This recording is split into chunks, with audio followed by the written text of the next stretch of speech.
Hello everyone, and welcome to yet another episode of Cooking with Chef Aaron. Today, we are going to be setting foot in Latin America, South America, as we explore the country of Venezuela.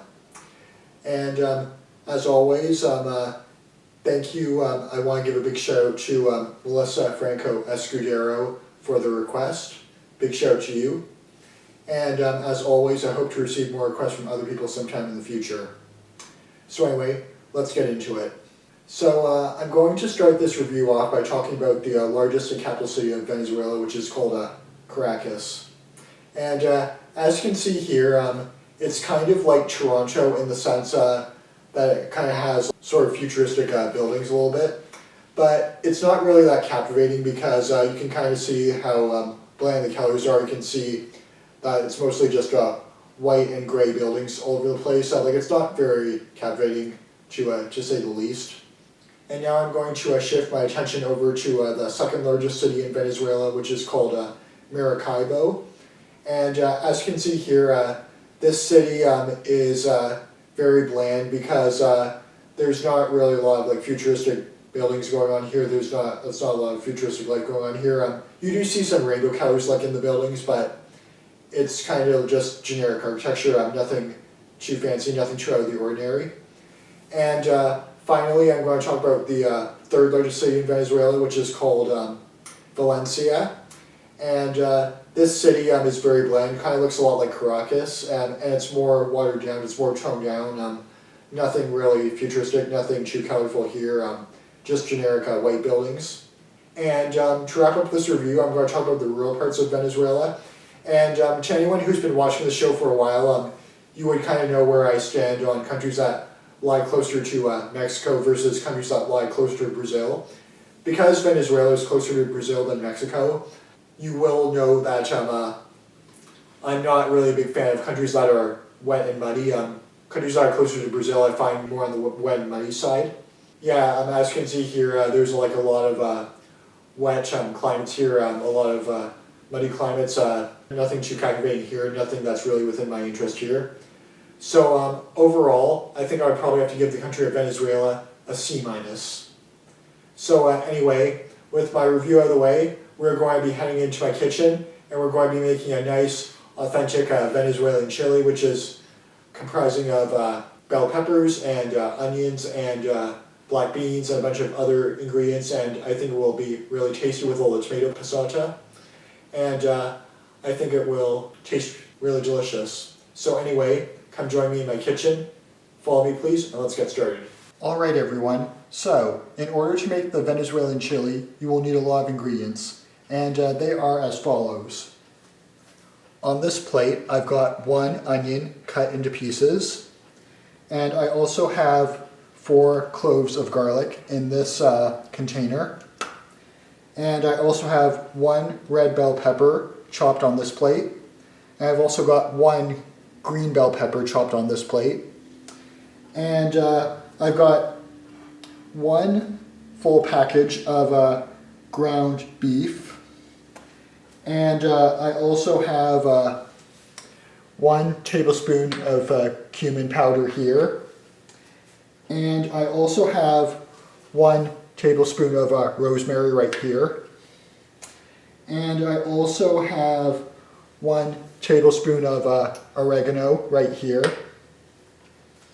and I also have 1 tablespoon of basil right here, and I also have 1 teaspoon of ground ginger right here, and I also have 1 teaspoon of Worcestershire sauce right here, and I have a full container of black beans, and I have 1 teaspoon of salt and 1 teaspoon of pepper, and I've got 1 teaspoon of garlic powder over here, and I also have 1 tablespoon of hot paprika in this container right here, and I also have some chili flakes that are going to be diluted in hot water at some point in the procedure right here. And I've also got 400 milliliters of tomato passata. And I've got, in this container over here, I've got 500 milliliters of chicken stock. And I've got 1 cup of pineapple juice in this container over here. And I've got 1 tablespoon of dried oregano powder. And we are going to get started right now, and I'll show you the process. Alright, so the first step in our recipe is you want to take your onion and you want to put all the pieces into the food processor. And as always, for health and safety reasons, make sure your food processor is unplugged when you are not using it and when you're just putting ingredients in. So that's what I'm doing right now. I don't want to risk cutting myself because I'm a very paranoid person. This is always the scary part of cooking, if you've ever been in the culinary industry. So I'm just going to keep it unplugged just so I'm happy. And all my onion pieces are going to go in, just like this. Just bear with me. And after you've added your onions, the next thing you're going to do is you're going to take all your garlic cloves and add them to the food processor too. Get it all in there. A couple of spanks of the container, that should be good. Okay, and next thing you want to do is you want to put your lid back on for health and safety reasons. This comes first. Always put your lid on first before plugging in. Okay, we're going to hit power on, and we'll just do a low pulse, and hopefully this doesn't jam the food processor. Here we go. Okay, that looks good. So I'm going to turn this off, and for health and safety I'm going to unplug,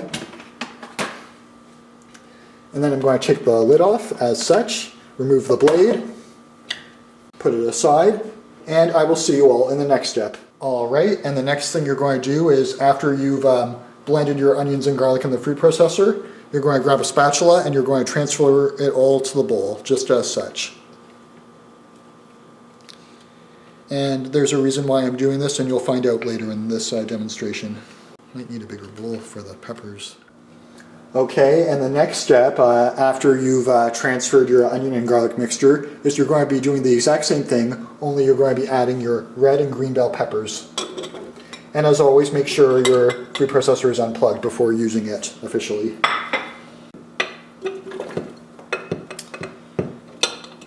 Alright, and once your peppers are transferred, you're going to do the same thing. Lid goes on first. Remember, that's always the most important part. Lid always goes on first. Make sure it clicks. And then you're going to turn your food processor on, and we're just going to pulse this at low speed.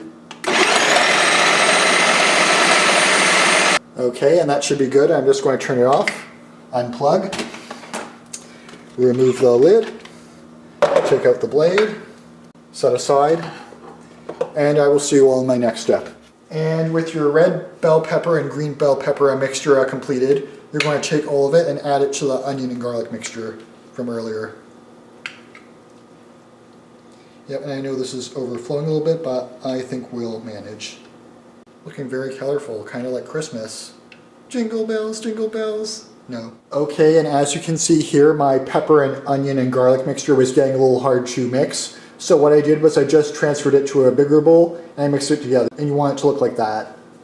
So anyway, I'll see you in my next step. Okay, and the next thing you're going to do in terms of prep work is you're going to take some hot water, you're going to boil some hot water, and you're going to add it to the chili flakes, just as such.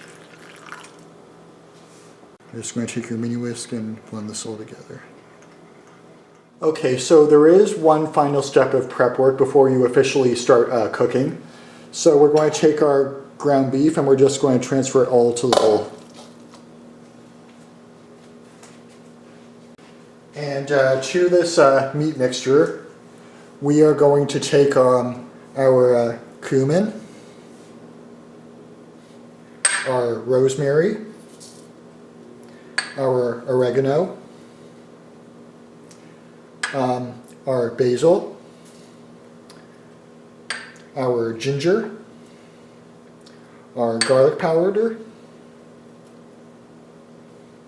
our Worcestershire sauce, our salt, and our pepper. And then we're just going to freeform this with my hands. I'm going to freeform this with my hands. Yeah, it's okay if it falls apart because we're going to chop it up anyway. Make sure it gets well blended with all the spices. Yes, and make sure you wash your hands after you freeform it. Okay, and I think we can start cooking now. Okay, and now we can start cooking. So the first thing I did was I just put a little bit of cooking oil in my pot. And I'm just going to turn this on. And to this I am going to add my ground beef mixture from earlier. Yeah, and you just want to keep your eye on it, and you also just want to chop it up. And you want it to turn a nice brown color, and I'll see you all then. Okay, and after your beef is brown, the next thing you're going to do is you're going to take your onion, pepper, and garlic mixture from earlier, and you're going to add it all to the meat mixture. And it's going to get all blended together. Yes, I'm just going to mix this all up now. And once the veggies and garlic have turned a nice translucent color, we will move on to our next step, and I'll see you all then. Okay, so after you've had your veggies and garlic in for a while, the next thing you're going to do is you're going to take your tomato passata, and you're going to add it all to the chili mixture. So we're going to get all this out.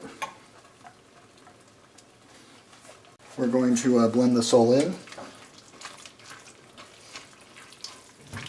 We're going to add the chicken stock now.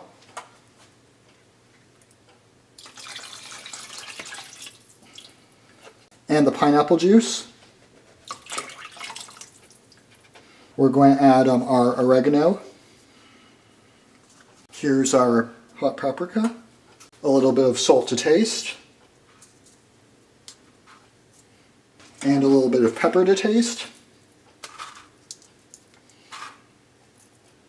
And last but not least, we will add our chili flakes that have been diluted in water, as such. We're just going to give this all a good mix. And I will see you in my next step. Okay, and the final step in our recipe is we are going to take our black beans and we're going to add them all to the chili. And we're just going to give this a stir, and then we're just going to let it all blend in. And your next step is you want this to sit for 34 to 40 minutes, and after 40 minutes it should thicken up. You want to stir it every now and then, here and there, and yes, it should be good. See you all then. Okay, and once your chili has been on for 40 minutes approximately, it should look something like this. And as you can see, it's sort of thickened up, and that's what you want. So anyway, I'm going to serve this on my plate. Once this is done, I'm just going to give this a few more minutes and we'll be ready to eat. I'll see you then. Alright, let's see what I think of this. Got a bit of chili right here. Let's see.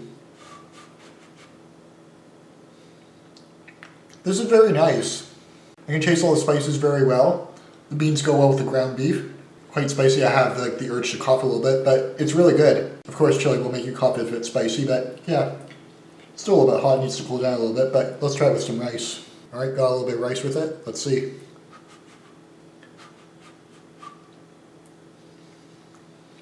Yes, the rice really blends well with it. It's really good. I give this dish 2 thumbs up. Alright, and this is the finished product served on my placemat. And I've served it alongside with a side of a bed of rice. And I also have a glass of milk. Thank you all for watching, and I'll see you all in my next episode.